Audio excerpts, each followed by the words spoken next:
Jai Radha Madhava Kunja Bihari.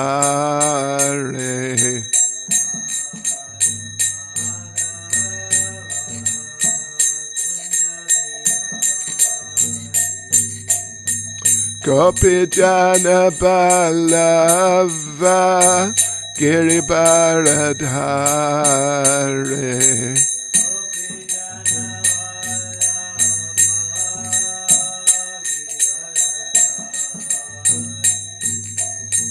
Gopi Jana Ballava Giribaradhari.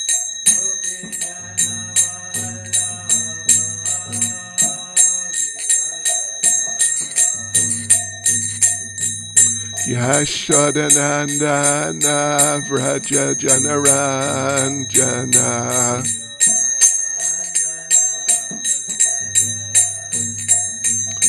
Yashodanandana Vraja Janaranjana.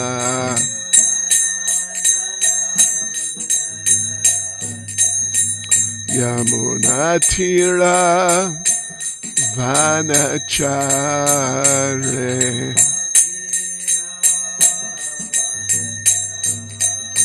Yamunatira Vanachare.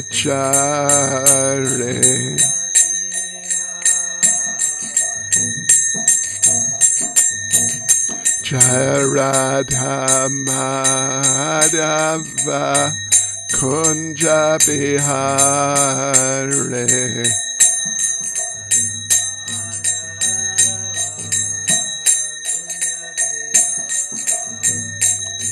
Jai Radha Madhava Kunja Bihari.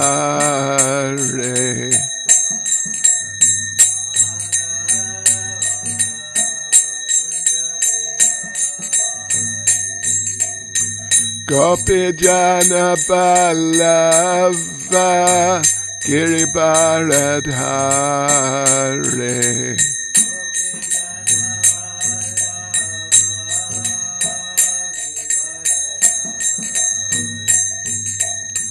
Gopi Jana Ballava Giribaradhari.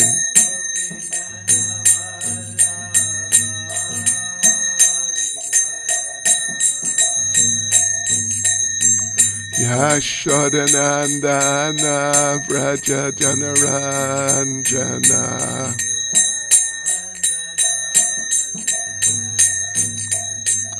Yashodanandana Vraja Janaranjana.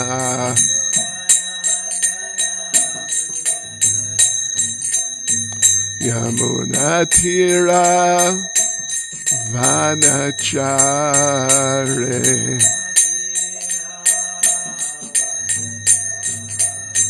Yamunatira Vanachare.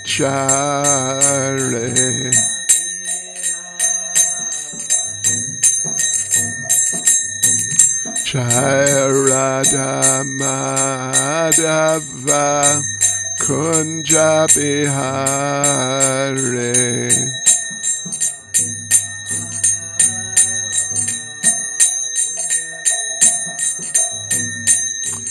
Jaya Radha Madhava Kunja Bihari.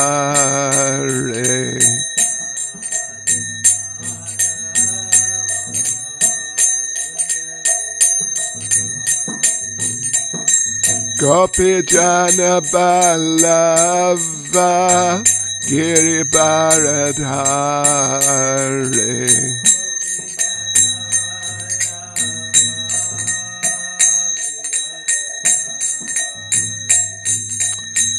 Gopi Jana Ballava Giribaradhari.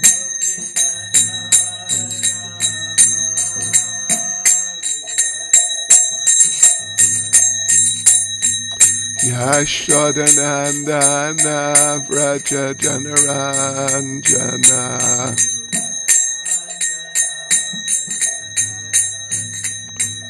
Yashodanandana Vraja Janaranjana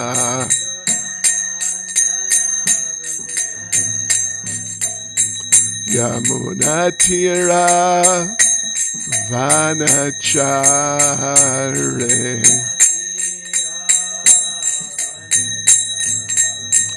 Yamunatira Vanachare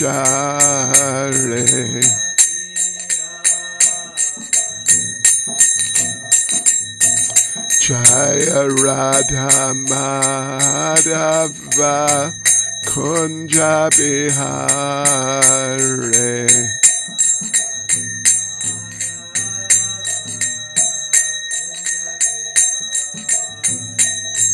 Jaya Radha Madhava Kunja Bihare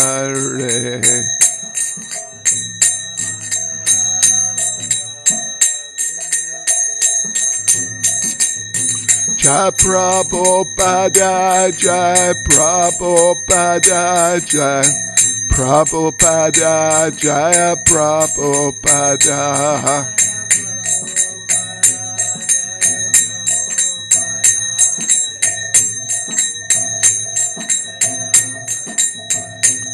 Jai Prabhupada, Jai Prabhupada, Jai Prabhupada, Jaya Prabhupada.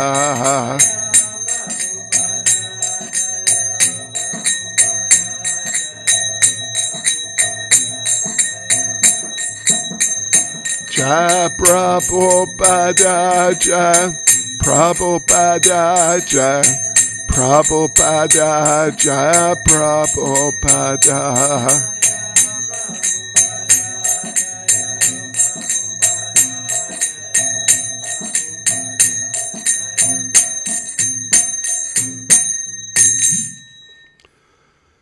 Jai Vishnupad Paramahansa Parivrajik Charis Tadasasi Srimad His Divine Grace A.C. Bhaktivedanta Swami Srila Prabhupada Ki ISKCON Svandracharya Srila Prabhupada Ki Grantaraj Srimad Bhagavatam Ki Shishi Radha Radhanath Ki Sri Giri Govardhan Ki Sankirtan Yagya Ki Go Premanande.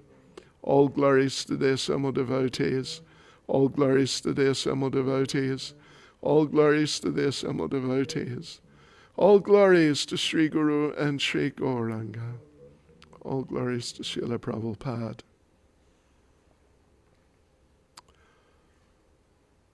Om Namo Bhagavate Vasudevaya.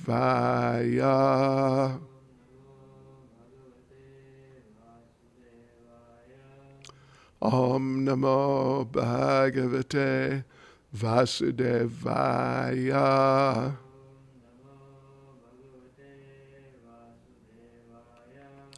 Om Namo Bhagavate Vasudevaya.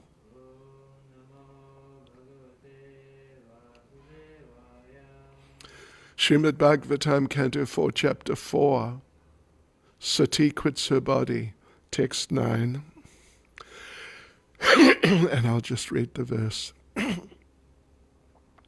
Arudra Bhagam Tamaveksha Chadvaram Pitracha Deve Kritahelanam Vipo Anadrata Yagya Sadasya Dishvari Chukopalokan Eva Dakshati Rusha. Translation. Present in the arena of sacrifice, Sati saw that there were no oblations for her husband, Lord Shiva.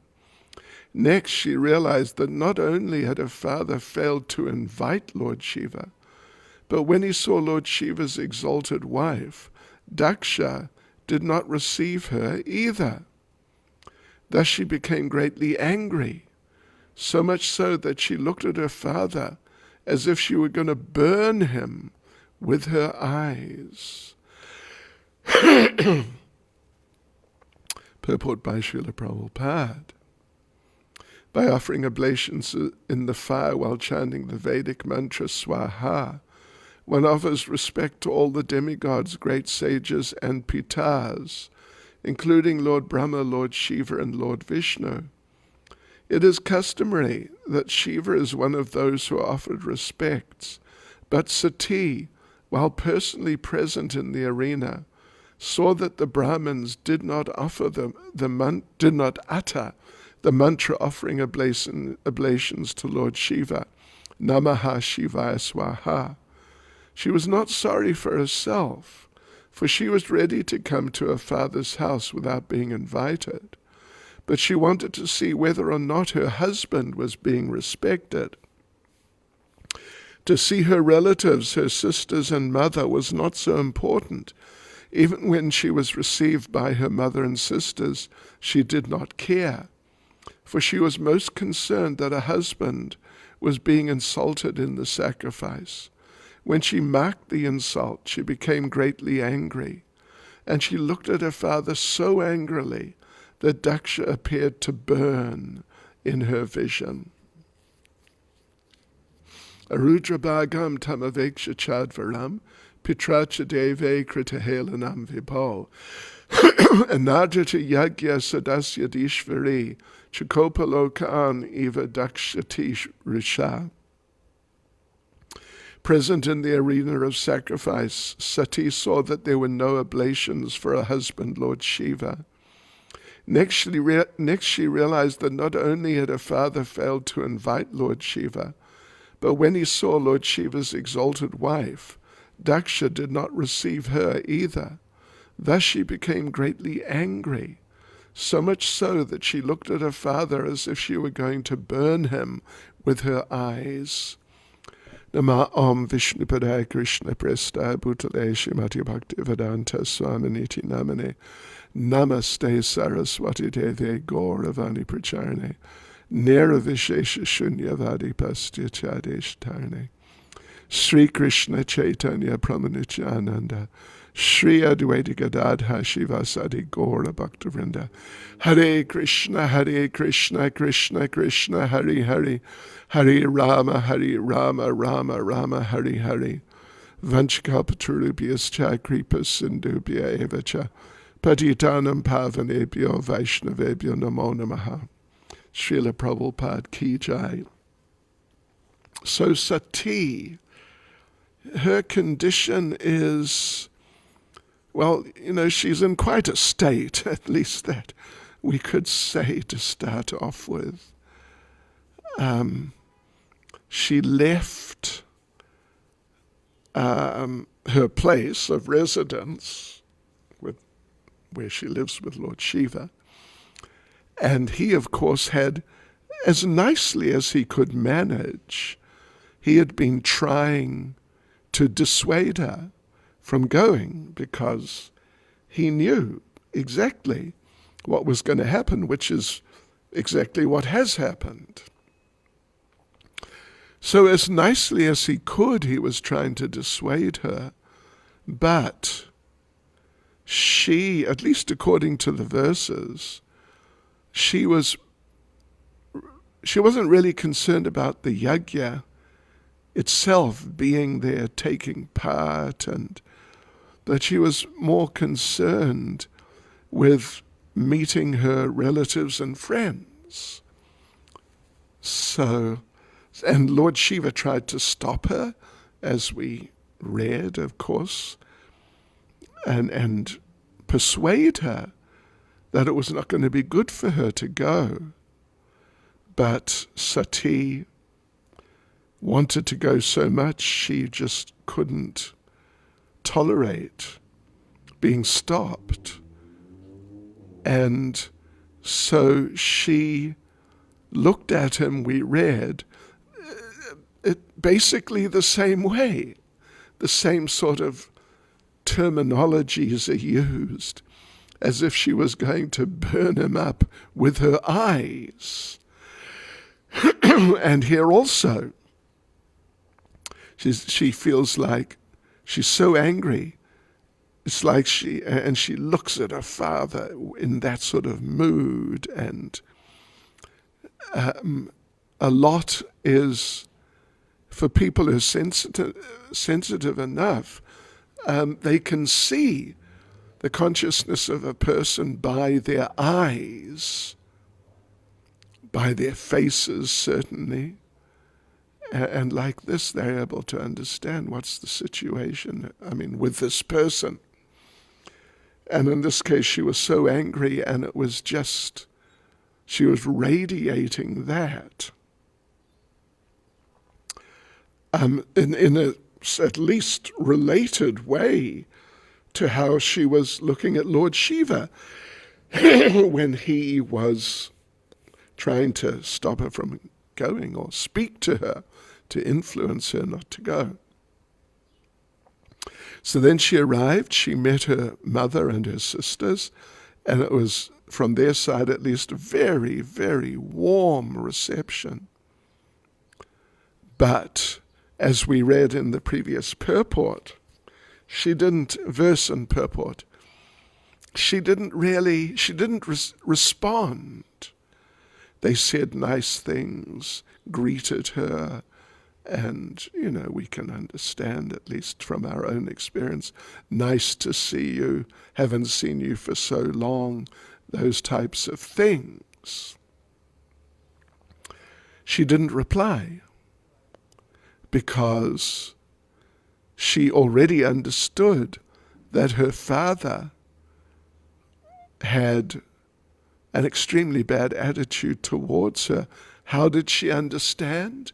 Because the others who were there, who would also normally, at least many of them, would have greeted her and received her nicely, because they're all people that her family's been associated with for a long time. But they ignored her. As we read on Tuesday, they ignored her because, sort of for political reasons, so to speak, in the sense that they were subordinates to Daksha, and they didn't want to be rejected by him, and they knew that Daksha rarely is just staunchly opposed to Lord Shiva at the moment. So they understood that if we do anything which indicates that we are favorably inclined towards Lord Shiva, which would include greeting Lord Shiva's wife, they understood that if we do anything like that, and if Daksha sees us or finds out, that he will reject us and it's going to be bad. So Sati saw that. They just looked the other way. They just weren't interested. They didn't even say hello, the others. And that affected her, because she understood where it was coming from. And it affected her so much that even though her mother and sisters greeted her very nicely, very affectionately, and with sincere interest and sincere affection, but she didn't respond to it at all. Of course,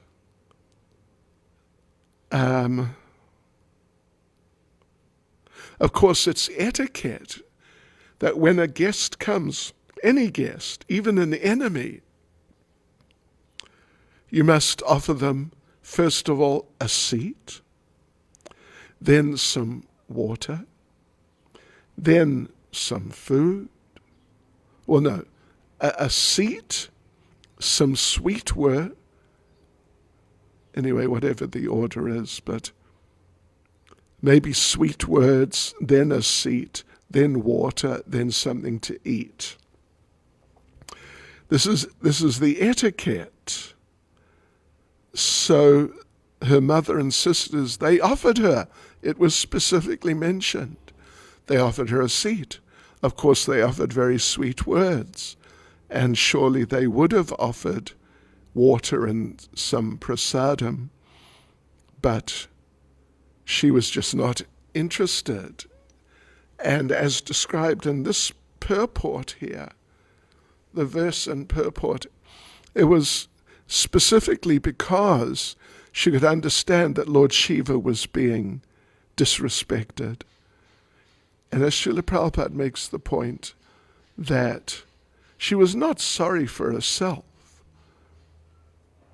but she was sorry because of the disrespect towards her very exalted husband, who was extremely dear to her, and for very good reason, and was just a great person, and she knew that very clearly. So that, when she saw that, that overshadowed everything else, including the affection of her mother and sisters. Overshadowed it. So therefore she didn't respond to her mother and sisters, even though they were being very nice.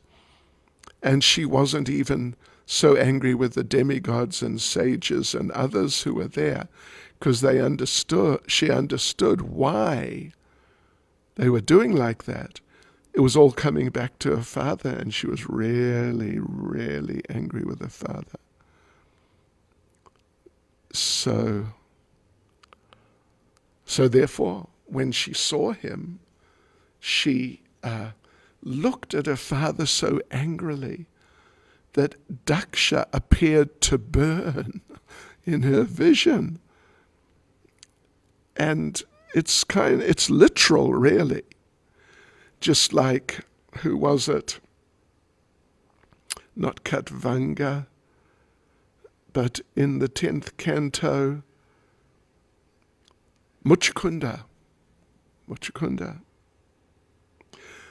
He had taken rest in a cave for a long time. He got a benediction. He could sleep for as long as he wanted, and part of the benediction was that if anyone wakes him up untimely, then he could just look at them and burn them to pieces. So Kaliyavana was chasing Krishna to supposedly kill him or try to. And Krishna knew about Muchukunda, because Krishna is Krishna and he knows everything. So he led Kaliyavana into that cave where Muchukunda was resting peacefully. And Kaliyavana came in and saw, it was dark in the cave, of course, and saw this figure on the ground, and he thought, well, Krishna must have, I don't know, taken rest, or maybe he's trying to hide or something. So he kicked Muchukunda. And Muchukunda, of course, was awakened, startled, and he looked at Kaliyavana, and sure enough, Kaliyavana was burnt to ashes. So it can actually be taken literally, and particularly, of course, in this case, we know that she is actually going to, the term is self-immolate. It's a very, very rare thing, but I've read accounts of at least a couple of other people who, it is said, did the same thing. They actually burnt their bodies. I mean, just from within, they burnt their bodies. And people came later, and they couldn't see. I mean, there was no fire. It was just the ashes. It's not like it was obvious that a fire had burnt. It was just the ashes from the person's body, and there was no explanation other than somehow the person drew heat from the body and burnt the body, because of course, in our bodies, there is the element fire.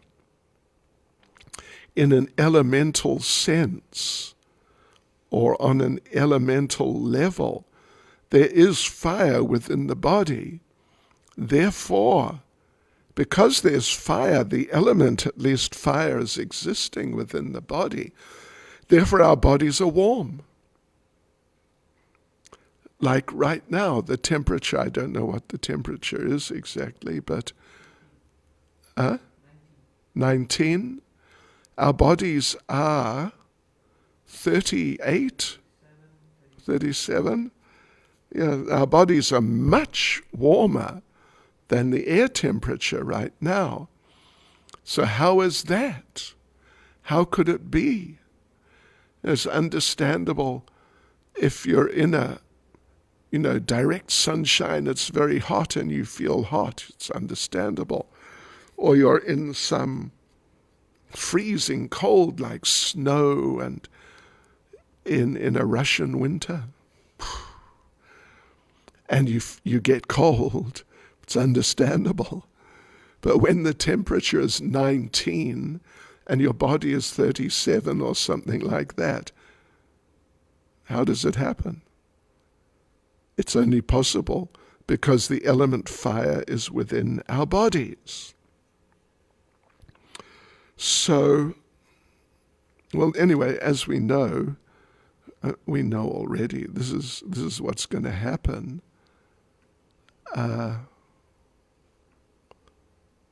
It's going to happen in due course. First of all, she's going to chastise her father. Anyway.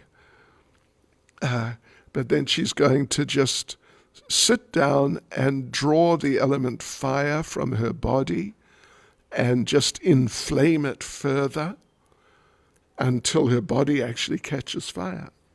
That's what she's going to do. So, and yes, she'll die, of course. Of course, she'll also take birth again. And in this case, she'll take birth as Parvati, and again she'll become the wife of Lord Shiva, because they're more or less like an eternal couple. Yeah, they are. So, yes, so anger's very dangerous. It's very dangerous indeed. In the Bhagavatam it said that anger can be more dangerous than lust. Of course, lust, just to mention lust, in Bhagavad Gita chapter 2, verse 60, 2 and 3, it's something like that. 62, is it? Or isn't it? It is. Jayato vishan pumsa sangasteshu pajayate sangat sanjayate kama kamat krodha bhajayate. While contemplating the objects of the senses, a person develops attachment for them. And from such attachment, lust develops, and from lust, anger arises. This is, of course, classic verse from Bhagavad Gita, really, extremely. The more lusty a person is, the more they're prone to become angry. This is what Lord Krishna is saying. It's just how things work.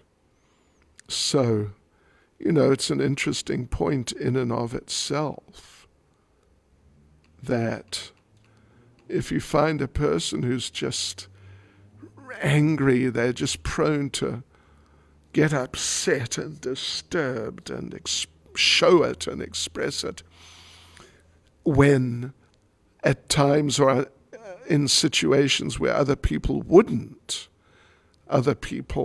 Many people would just tolerate and let it go. But that person is just, easily set off into anger. Then it may not be unfair, it may not be unreasonable to then assume that this person is really afflicted by lust, and someone who is much more tolerant and peaceful and not disturbed, dhira, then it's not unreasonable to assume that this person is at least much more free from lust, because the two are really intimately connected with each other, and they're kind of two sides of the same coin. This is how it's described. Sometimes you have a coin that has the head side and the tail side, and you cannot eliminate either. Once you've got a coin, you've got both the head sides and the head side and the tail side. And once you got the head side, you got the tail side, and vice versa. So this is also an important, and it's a very significant consideration in Krishna consciousness, because generally lust is recognized amongst devotees at least for being particularly dangerous. Yeah, because material desire is such a challenge. It's really not easy to deal with. Anger is not usually emphasized as much, to watch out for anger, as to watch out for lust. This is generally the case, at least amongst the devotees. But anger, there's one verse that says that in the Bhagavatam, that anger is worse than lust, because it can make a person a source of dread for others. That's there in one verse at least. It's Bhagavatam 4:11-32. A person who desires liberation from this material world should not fall under the control of anger, because when bewildered by anger, one becomes a source of dread for all others.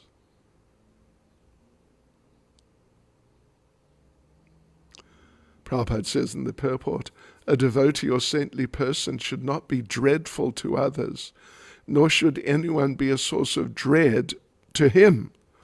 If one treats others with non-enmity, then no one will become his enemy. Yes, so this is a very important point. And Sati, she has become just sort of overpowered by anger.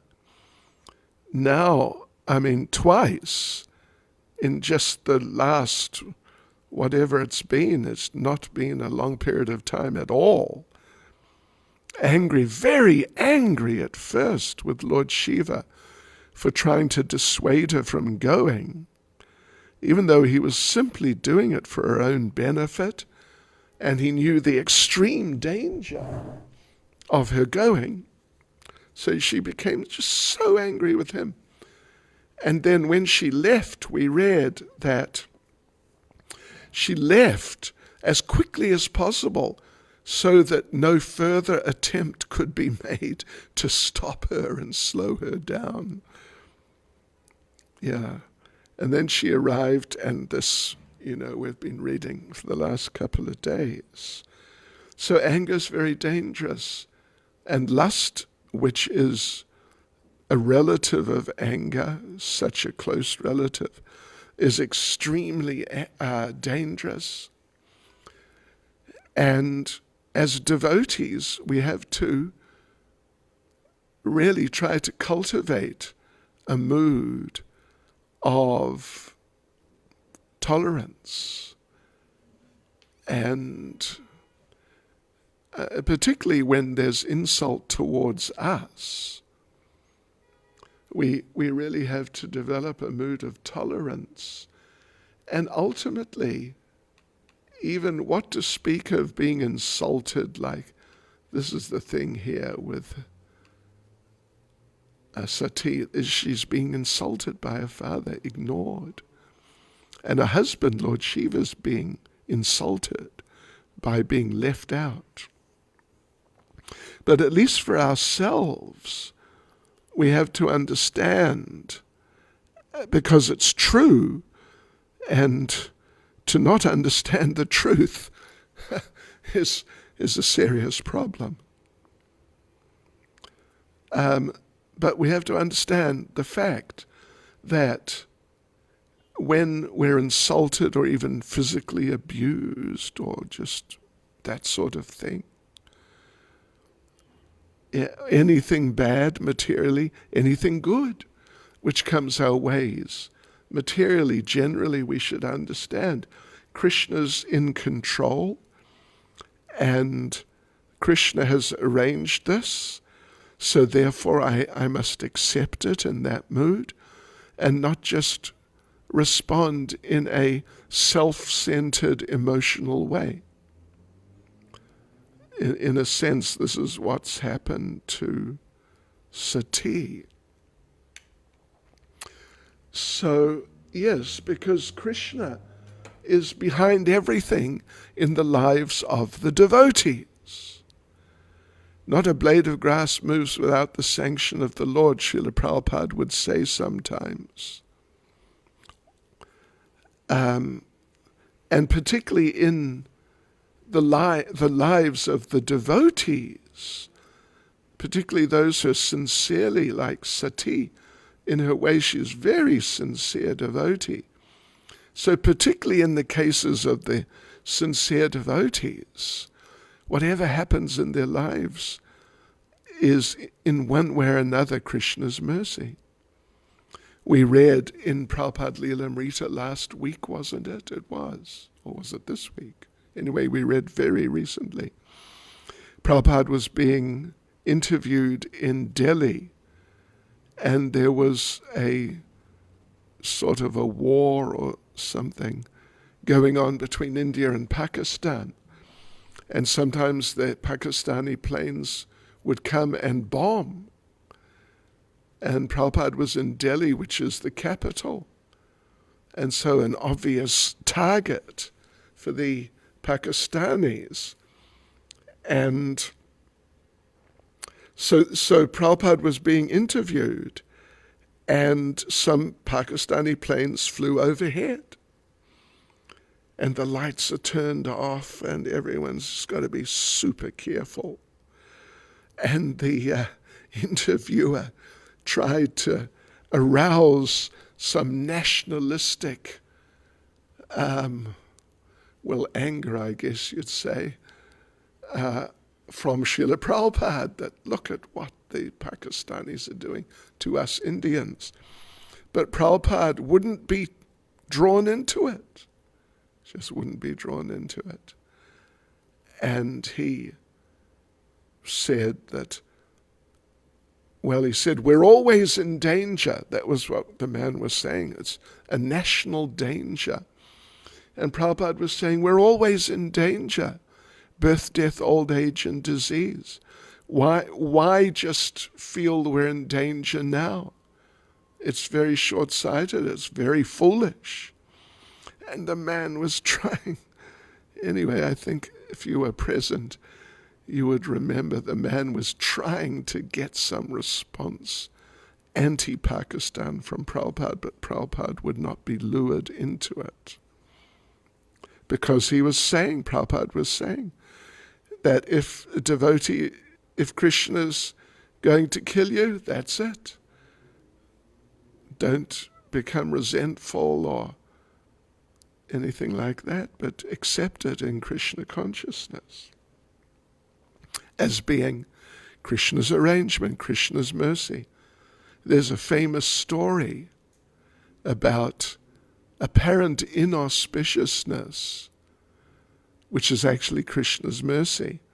Let me just tell that little story. There was a king who liked to hunt. I mean, there was many of them, of course, in the past, but anyway, in this case, there was this king.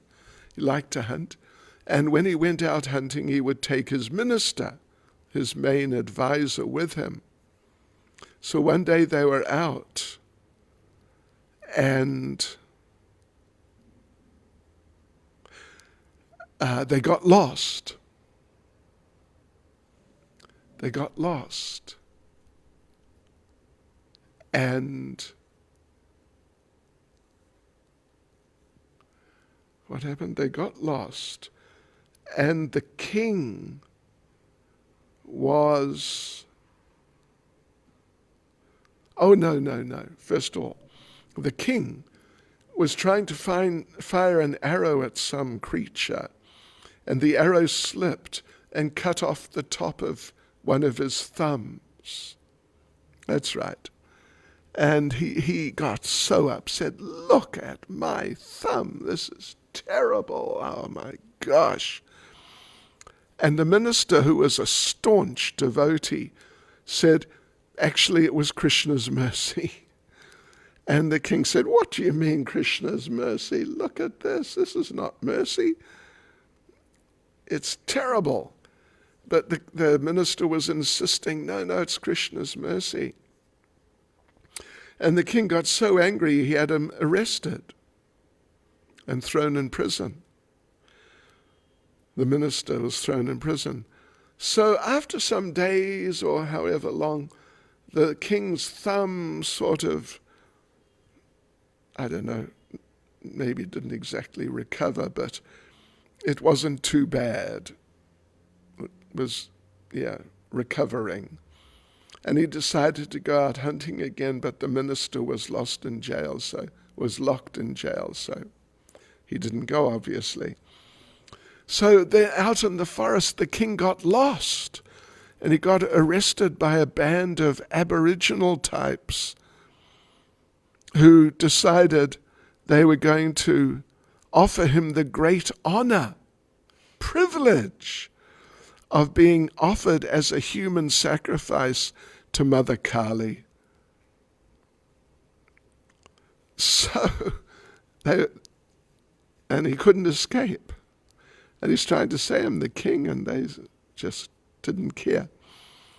So they had to prepare him to be offered to Kali, and the priest had to come and check, is his body in good shape, because we don't want to offer something defective to Kali. It'll be Kali aparad. So the priest is checking, yeah, his body looks okay, but look at this. Part of his thumb is missing, and maybe there was still, some whatever. Anyway, his body was not whole. And the priest said, you're going to be really disappointed, but your body is not whole. We cannot offer you to Mother Kali. Just go. So the king left. His life was saved, and he was really happy. And then he understood that losing part of my thumb was actually Krishna's mercy. So he went back and immediately released the minister and apologized. I'm so sorry, you were right. It was Krishna's mercy that I lost part of my thumb. I'm so sorry. But the minister, what did he say? No, it was Krishna's mercy that you locked me up. And the king was saying, no, it wasn't Krishna's mercy, it was my nonsense. But the minister said, no, it was Krishna's mercy, I'll explain why. And he explained that if I was not locked up in prison, I would have been out with you in the forest. And I would have been arrested with you. And your body is not whole because your thumb's damaged. So they wouldn't have sacrificed you, but they would have sacrificed me because my body is whole. So it is Krishna's mercy that you locked me up. Unfortunately, Sati is not able to take it like that. There are different things she could have done. At least one thing which she could have done, she could have just left.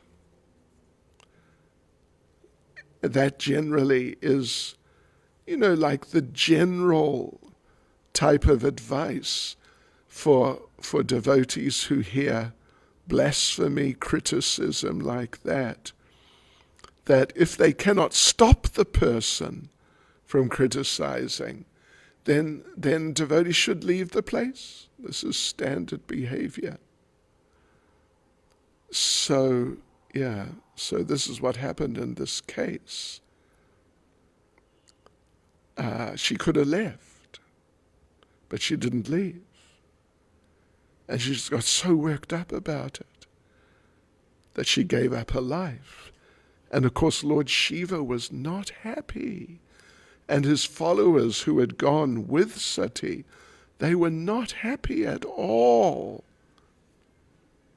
that she gave up her life. So really, anger, lust, anger, greed, these things, they're great enemies for the devotees.